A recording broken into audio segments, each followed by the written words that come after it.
Hey guys, James from Fairclough Studios here. Now, I was just unboxing the A7S III body that just arrived when the door went again, and we got a bit of a surprise.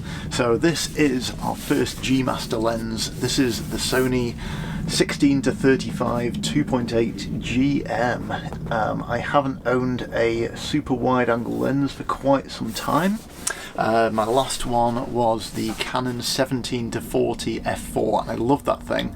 But when we swapped from Canon to Sony about 3 years ago, I sold it and I never really replaced it. We got the Batis 25, which handles all our kind of wide work, but for super wide we haven't got anything. So why not go for the best option, or so it seems. Got that upside down there.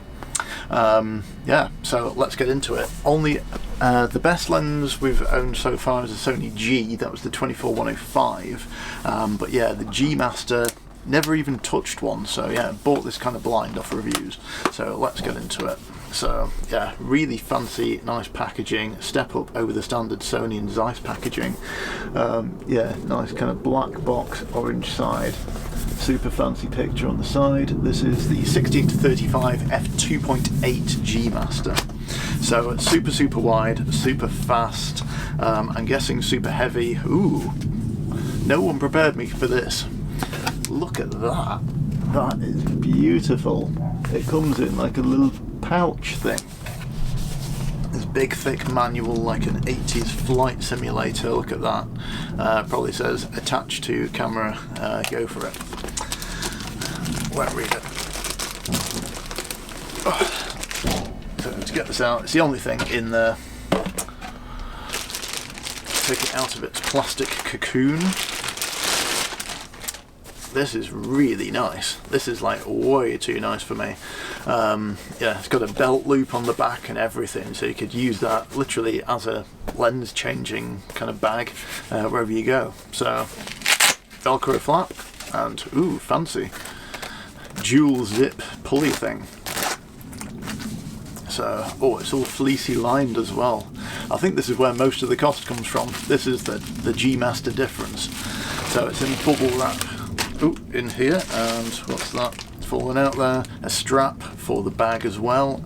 To be fair, I'm probably going to put this back in the box and keep it in the loft if I want to sell it, because it's way too nice. And it'll probably just live in my camera bag while I use it. And in here we've got the obligatory lens hood, which I probably won't use unless it's raining. So, oh, I love this. It's so nice. So anyway, the pouch is the main thing. Lens, who cares? So here we are. So it's quite hefty. It is, yeah, it's about 650 grams, so it's the heaviest lens that we've got for Sony so far. Yeah, this is like Canon territory in terms of lenses. So yeah, we've got the zoom ring here, focus ring here. There's no focus scale window or anything. It's, what is that? I can't read that. So it's extended at 16mm and then fully closed at 35, which, to be fair, most of the time you're going to be using this as a 35 2.8, so yeah, that's fair, that's the right way around. And there's an autofocus, manual focus switch on the side here, and just underneath the red shiny G badge is a focus hold button, which I love the focus hold button. The only lens that we don't have that we have that doesn't have the focus hold button is the 55 1.8, and I really miss it when I'm using that lens, especially for video, because it's a good way of getting like single shot focus or back button focus for video, which otherwise is impossible with continuous autofocus. You just have to kind of do things backwards. I might do a tutorial on that. But yeah, this is a super kind of chunk of a lens. It's got an 82mm front element. Like, that is huge. I've actually bought a Hoya filter for the 82mm size because I didn't have any. The biggest I've ever had before is a 77. So yeah, that's going to take some new filters, I think, and actually the front of it extends over the I don't know if you can see it there, put it against the background. But yeah, the front of the front element extends over the barrel of the lens, which is where that extra 5mm and a little bit more comes from. They could probably have taken that down to 77. Oh well.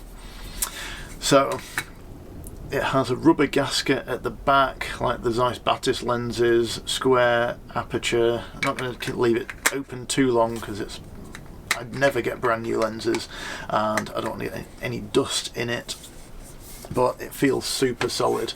The manual focus feels okay. I'm not going to use this in manual focus, I don't think. I think it's just going to be an autofocus lens. If I were to, it's not bad. It's really not bad, especially by Sony standards. The zoom ring has very little resistance. That's really, really easy to turn, and it takes about a quarter of a turn from 16 to 35, so you can change in an instant. Like with zoom lenses like this, I always think of them as an either 35 or 16. Like, you know, how often do you precisely zoom to a focal length right in the middle and then stick to it? Like when you're in a run and gun situation like a wedding or an event or something, you are literally just like wide tight, wide tight, wide tight, and you know, this is like 2 prime lenses to me. But yeah, you know, for landscape photography, something like that, we need a really precise framing, then yeah, I can see myself doing that, doing some long exposures or time lapses where I really precisely frame it using the zoom. But you know, that's the joy and flexibility of having this kind of lens. But for me, mostly this is going to be a 16mm and to do some super wide epic portraits and venue shots and stuff like that at weddings. This is fantastic. I'm really happy with this. It feels amazing in the hand with the the A7S III body. This is going to be a dream combination to get some kind of B-roll footage. So anyway, I'm going to leave you to it because I am going to stick this on my new A7S III and I'm going to go out and I'm going to see what it can do. So thank you so much for watching, guys. Catch me next time. I'm going to be testing A7S III stuff out, comparing it to the A7 III and whatever other cameras I've got lying around, and yeah, we're going to see kind of what this thing can do for super wide time lapses on the A7S III. Is going to be absolutely epic. I'm going to see if I can get this thing on the Weebill S, see if I can balance it on my tiny gimbal and use this as a kind of walk around system. So yeah, that's it. If you haven't done already, I really appreciate it if you consider subscribing to the channel, liking it and turning on my notifications so you can see when I've got a new video out, which is usually every Tuesday at 10 AM. So thank you so much for watching and I'll catch you next time, guys. See you later.